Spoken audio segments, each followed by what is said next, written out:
அனைவருக்கும் வணக்கம். இன்றைக்கி நம்ம மகாபாரதத்தில் என்ன பார்க்க போகிறோம் அப்படின்னா, அன்னதானம் பெற்ற உணவை எப்படி சாப்பிடணும் அப்படின்றத தான் சொல்கிறாங்க. அன்னதானம் பெற்ற உணவை சாப்பிட்றதுக்குன்னு ஒரு முறை இருக்கான். வாங்க கதைக்குள்ளே போகலாம். நம்ம சேனலை சப்ஸ்கிரைப் பண்ணாதவங்க சப்ஸ்கிரைப் பண்ணிவிடுங்க. கதையை முழுவதுமாக பாருங்கள், கேளுங்க.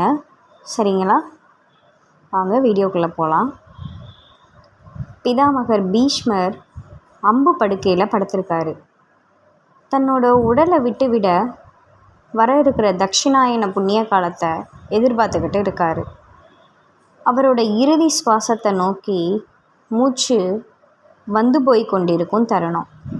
அவரோட விடைபெறலுக்கு முன் அவர்கிட்ட இருந்து நீதி, நேர்மை, அரசியல், தர்மம் குறித்த போதனைகளை பெற யுதிஷ்டிரர் விரும்பினார். தன்னோட சகோதரர்கள் 4 திரௌபதியையும் அழைத்து கொண்டு பீஷ்மர்கிட்ட போனார். பாண்டவர்கள் எல்லாரும் பீஷ்மரை வணங்கி, பிதாமகரே, தாங்கள் எங்களுக்கு நீதி, நேர்மை, அரசியல், தர்மம் பற்றி உபதேசிக்கணும்னு கேட்டுக்கிட்டாங்க. உடனே திரௌபதி பலமாக வாய்விட்டு சிரிக்கிறாங்க.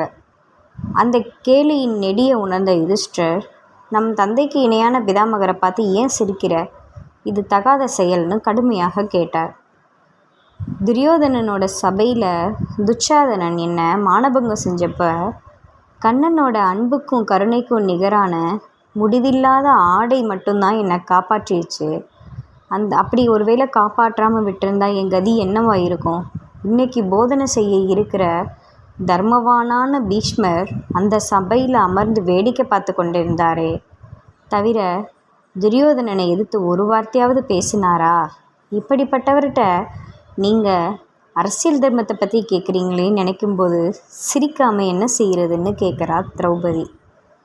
யுதிஷ்டர் உள்ளிட்ட பாண்டவர்கள் என்ன பேசுகிறதுன்னு தெரியாமல் அமைதியாக இருக்காங்க. பீஷ்மர் பொருள் பொதிந்த பார்வையோடையும் புன்னகையோடையும் பதிலளிக்கிறார். திரௌபதியோட சிரிப்பும் கேள்வியும் முற்றிலும் நியாயமானது தான்.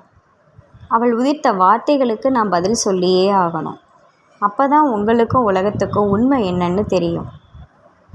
துரியோதனன் அன்னமிடுவதில் உயர்ந்தவன். எந்த நேரத்தில் யார் வந்தாலும் அவங்க வயிறு நிறையும்படி உபசரிப்பான்.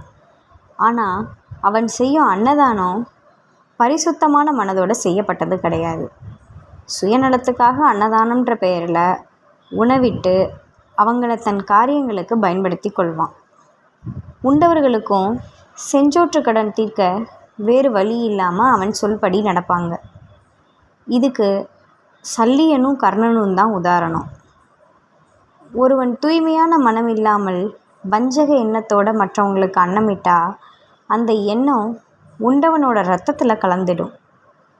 நான் துரியோதனனிட்ட சோற்றை உண்டதால் எனக்கும் அவனோட தீய குணம் குடிகொண்டுருச்சு. அதனால தான் திரௌபதியை மானபங்கம் செஞ்சப்போ எதுவுமே பேச முடியாமல் வாயை அடைச்சி அமர்ந்திருந்தேன். ஆனால் இப்போ அர்ஜுனன் கொடுத்த அம்பு படுக்கையில் படுத்த பிறகு என்னோடய உடலில் இருந்த தீய எண்ணங்களோடு கலந்திருந்த இரத்தமும் முழுவதும் வெளியேறிடுச்சு. அதோடு தீய சக்திகளும் போயிடுச்சு. இப்போ என் உடலில் தூய்மையான ஆன்மா மட்டும்தான் இருக்குது. அதனால் நான் அரசியல் தர்மத்தை பற்றி பேச தகுதி இருக்கிறவனாக என்ன கருதுகிறேன் அப்படின்னு சொல்லி பாண்டவர்களுக்கு அரசியல் தர்மத்தை உபதேசம் செய்கிறாரு. முற்காலத்தில் இந்த காரணத்தை ஒட்டியே விவரம் தெரிஞ்ச சான்றோர்கள், சாதுக்கள், ஞானிகள், பண்டிதர்கள் மற்றவங்க கிட்ட பெற்ற உணவை இறைவனுக்கு படைச்சிட்டு தான் உண்பாங்க. ஆமாம் இல்லை நண்பர்களே, இது உண்மைதானே? ஒருத்தவங்க எப்படிப்பட்டவங்கன்னு நமக்கு தெரியாது.